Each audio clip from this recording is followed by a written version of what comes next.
we've got a lot that we're doing that's very, very positive, but this unemployment thing is still is the number one issue, is what people care about, and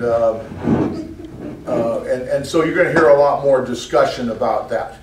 And you got to have some sound economics here. Paul Krugman in the New York Times writes all these great articles about, the Republican says cutting spending will create confidence, and Krugman says there's no such thing as the confidence fairy. Okay, I mean it's pretty obvious, and one of the other problems is the big companies are sitting on trillions of dollars of cash. And I think it's because consumption, demand for their products is down. They're doing pretty well on profits and things of that nature, but demand is down. Now, one of the other positive things, and this always gets me in trouble with my Democratic friends, and that is part of the answer here is trade. We still must trade. Boeing sells 1/3 of its airplanes to Europe and 1/3 to Asia. So 2/3 of the planes built here are sold overseas.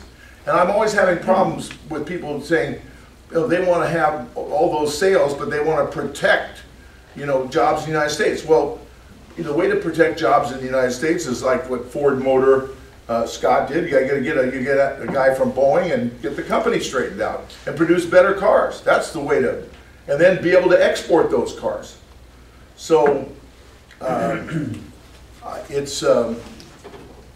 we do have to, Steny Hoyer, our minority whip now, he was majority leader when we were in charge for a few years, he talks about make it in America.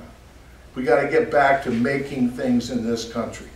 And I think that certainly resonates with people. It's very positive.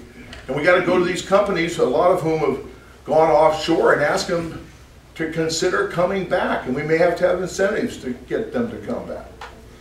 So I always enjoy coming to these meetings, and your local officials work very hard, the mayor and the county officials, Linda of course, on all these issues, and we try to help. And we provided money for Belfair, money for the Skokomis, trying to help them with that river.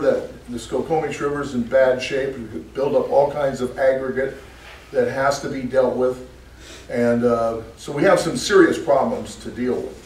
Also, we're working on the national parks, the Forest Service lands. We're going to, as I said, taking out 2 dams on the Elwha, and the big ceremony is going to be on the 17th of September, and that started back in 1992 when it was authorized. It's taken us this long to accumulate the money to do the project. But it's going to be a great, and I said, I'm not sure we have enough science on this.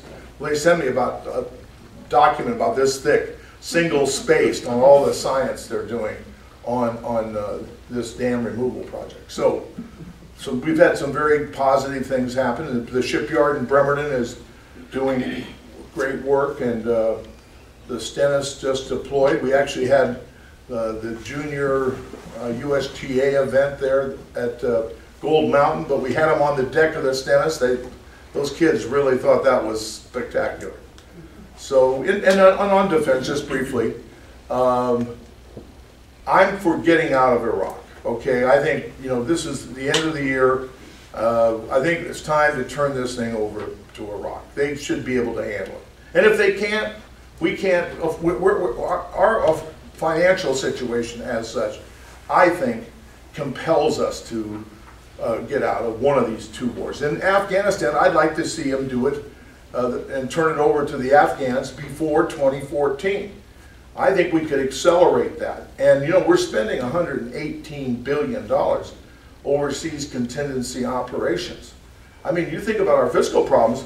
I mean, I gave this line to the White House because I heard it somewhere and I thought it was pretty good. I said, you don't want to know the country in the world that needs nation building the most? The United States of America. I mean, we can run around to Afghanistan, Iraq, and everywhere else, but we got to take care of our own country. And the engineering groups that review all this infrastructure give us like a D- for our efforts to deal with this. So I think we got an obvious solution. We just have to have the Republicans are going to have to be willing to say, yes, we thought it would cut and grow would work, but it hasn't worked. We've got to do something different. And hopefully we can put this together and give people some hope. People don't have any hope right now. They think that this thing is just going to go on forever. And people are very concerned about their children and their grandchildren and their families. Now, yes, you've got to deal with the deficit. I'm not saying walk away from the deficit. We're going to have this committee, and we're going to have a 10-year plan that will bring down spending. But you do it, the timing issue, you don't do it while the economy is still weak. You got to do it when the economy finally picks up, and then you gradually reduce. And you can help a lot with these Iraq and Afghanistan, accelerating our departures from there.